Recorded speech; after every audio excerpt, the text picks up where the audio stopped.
Panama খাল নামটি শুনে হয়তো ভাবছেন আপনার আশেপাশে অবস্থিত কোনো খাল বা হাতির ঝিল, ধানমন্ডি লেক কিংবা গুলশান লেকের মতো কোনো খাল। হ্যাঁ, একদিক থেকে এগুলোর সাথে পানামা খালের একটি মিল আছে। তা হলো এসব খাল যেমন কৃত্রিমভাবে তৈরি, তেমনি পানামা খালও কৃত্রিমভাবে তৈরি একটি খাল। তবে পানামা খালের দুই প্রান্ত দুই মহাসাগরের সাথে যুক্ত, যা এর গুরুত্ব, ইতিহাস, ঐতিহ্য নিয়ে গেছে অনন্য উচ্চতায়। এটি আধুনিক যুগে মানব নির্মিত সপ্তাশ্চর্যগুলোর একটি। আরএনবিডি টিউবের আজকের পর্বে জানব পানামা খালের আদ্যপান্ত। 1913 সাল পর্যন্ত ইউরোপ থেকে আমেরিকার পশ্চিম উপকূলে যাতায়াতের জন্য পথ ছিল দুটো, যার একটিতে আগ্রহী যাত্রীকে দক্ষিণ আমেরিকার সর্বদক্ষিণ প্রান্ত ঘুরে যেতে হতো। স্ট্রেইট অব ম্যাগেলার নামে পরিচিত এই এলাকার সাগর ভীষণ উত্তাল। তাছাড়া শক্তিশালী সব ঘূর্ণিঝড় প্রায় এই এলাকায় তাণ্ডব চালায়। অন্য পথটি ছিল আরও দুর্গম। এই পথে যাতায়াতকারী জাহাজগুলো কানাডার উত্তর প্রান্তে অবস্থিত বেরিং স্ট্রেট ঘুরে যেত। এই প্রণালীর অবস্থান আর্কটিক সার্কেল বা মেরুবৃত্তের মধ্যে হওয়ায় এখানে সাগরের উপরিভাগ প্রায় বরফে ঢাকা থাকে। এমনকি যুক্তরাষ্ট্রের পূর্ব উপকূলে অবস্থিত নিউ ইয়র্কের মতো কোনো অঙ্গরাজ্য থেকে পশ্চিম উপকূলের ক্যালিফোর্নিয়া যেতেও এই দুটো পথই ব্যবহার করতে হতো। এর বিকল্প হিসেবে 1914 সালে উন্মুক্ত করা হয় পানামা খাল। কৃত্রিমভাবে খনন করা 82 কিলোমিটার দৈর্ঘ্যের খালটির খনন কাজ শুরু হয় 1904 সালে, যা যুক্তরাষ্ট্রের স্থলভাগকে আলাদা করলেও আটলান্টিক ও প্রশান্ত মহাসাগরকে একসাথে যুক্ত করেছে। আমেরিকায় ব্যবসা বাণিজ্যে বিপ্লব শুরু হওয়ার পর দক্ষিণ আমেরিকা থেকে উত্তর আমেরিকার উপকূলে যাওয়ার জন্য কয়েক হাজার মাইল পথ পাড়ি দিতে হতো। ফলে মালামাল পরিবহন ও চলাচলে নানা বিঘ্নতা তৈরি হতো। এ সমস্যা উত্তরণের জন্য 16 শতকে দীর্ঘ এ পথকে সংক্ষিপ্ত করার ভাবনা সর্বপ্রথম প্রকাশ করেন স্প্যানিশ অভিযাত্রী ভাস্কো নুয়েজ ডি বালবোয়াইন। তিনি বলেন যে প্রশান্ত ও আটলান্টিক মহাসাগরের মধ্যে সংযোগ স্থাপন করা উচিত, কিন্তু তৎকালীন স্প্যানিশ রাজা তাঁর এ প্রস্তাবকে উড়িয়ে দেয়। তবে তার পরবর্তী রাজা পঞ্চম চার্লস নুয়েঞ্জের এ প্রস্তাবকে বিবেচনার জন্য 1554 সালে একটি কমিটি গঠন করেন। ওই অঞ্চলে জাহাজ চলাচলের মতো খাল খনন অসম্ভব জানিয়ে প্রতিবেদন জমা দেয় কমিটি। ফলে খাল খননের প্রস্তাব সেখানেই থেমে যায়।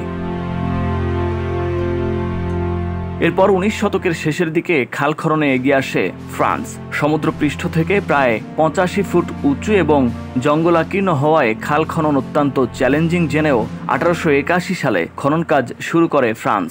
কিন্তু অনুন্নত প্রযুক্তি আর প্রাকৃতিক প্রতিবন্ধকতা খাল খননে বাধা সৃষ্টি করে, বন্ধ হয় খনন কাজ।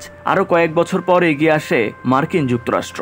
তাদের দক্ষ কারিগর আর প্রযুক্তি নিয়ে পানামা খাল খননের জন্য 8 ঘাট বেঁধে মাঠে নামে। কিন্তু বিপত্তি বাধে অন্যখানে। পানামা প্রজাতন্ত্র তৎকালীন কলম্বিয়ার অধীনস্থ ছিল, তাই কলম্বিয়া পানামা খাল খননে বাধা দেয়। কৌশলী যুক্তরাষ্ট্র তখন পানামাকে কলম্বিয়ায় অভ্যুত্থানের জন্য উস্কে দেয়। তারই ফলশ্রুতিতে পানামা 1903 সালে কলম্বিয়ায় এক অভ্যুত্থান ঘটায় এবং পানামা কলম্বিয়া থেকে আলাদা হয়ে স্বাধীন রাষ্ট্র গঠন করে। পানামা স্বাধীন হওয়ায় যুক্তরাষ্ট্রের খাল খননের পথ সুগম হয়। 1904 সালে পুনরায় খনন কাজ শুরু করে যুক্তরাষ্ট্র, যা শেষ হয় 1914 সালে।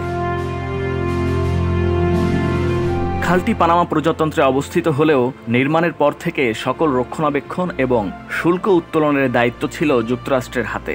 বহু কাঠখড় পোড়ানোর পর 1999 সালে পানামা খালের পূর্ণ মালিকানা পায় পানামা প্রজাতন্ত্র। যুক্তরাষ্ট্রের সামরিক ও বাণিজ্যিক জাহাজগুলো পানামা খালের উপর অনেকটা নির্ভরশীল হওয়ায় এর নিয়ন্ত্রণ প্রকারান্তরে মার্কিনীদের হাতেই রয়ে গেছে। সমুদ্রপৃষ্ঠ থেকে প্রায় 85 ফুট উঁচু একটি খাল দিয়ে সাগরে জাহাজ পারাপার করানো মোটেও সহজ কথা নয়। পানামা খালে পানি স্রোত বজায় রাখা থেকে শুরু করে জাহাজ পারাপার পর্যন্ত সমস্ত কাজ যান্ত্রিক পদ্ধতিতে নিয়ন্ত্রণ করা হয়। খালে মোট 3 জোড়া জলকপাট রয়েছে, যেগুলোর সাহায্যে খালের পানি ধাপে ধাপে সমুদ্রপৃষ্ঠ হতে 85 ফুট পর্যন্ত উপর দিয়ে প্রবাহিত হয়েছে। কপাটগুলো 2টি ধাতব কবজা দিয়ে তৈরি। প্রত্যেকটি কবজা 7 ফুট চওড়া এবং অবস্থান অনুযায়ী 47 ফুট থেকে 82 ফুট পর্যন্ত উঁচু। এসব কবজা জাহাজ চলাচলের সময় খুলে বা বন্ধ করে পানির স্তর বাড়ানো বা কমানো হয় যাতে করে নির্বিঘ্নে জাহাজ এগুতে পারে। জাহাজ পারাপারের জন্য চ্যানেলের উভয় পাশে শক্তিশালী ক্রেন ব্যবহার করা হয়। তাছাড়া পানির স্তর স্বাভাবিক রাখতে কাজ করে শক্তিশালী কয়েকটি পাম্প। চ্যানেলের প্রস্থ 110 ফুট হওয়ায় এর চেয়ে কম চওড়া বিশিষ্ট জাহাজ চলাচল করতে পারে। বর্তমানে বছরে প্রায় 6000 জাহাজ চলাচল করে দৈনিক, যা প্রায় 50 থেকে 60টি।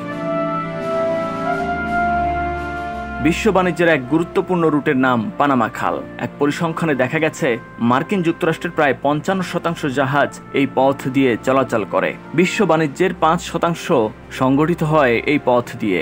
এখানে চলাচলকারী জাহাজগুলিকে অবশ্যই টোল দিতে হয়। টোলের পরিমাণ জাহাজের ধরন, আকার ও পণ্য সম্ভারের ওপর ভিত্তি করে নির্ধারণ করা হয়। এর মাধ্যমে পানামা প্রজাতন্ত্র বছরে প্রায় 70 থেকে 80 কোটি মার্কিন ডলার রাজস্ব আয় করে।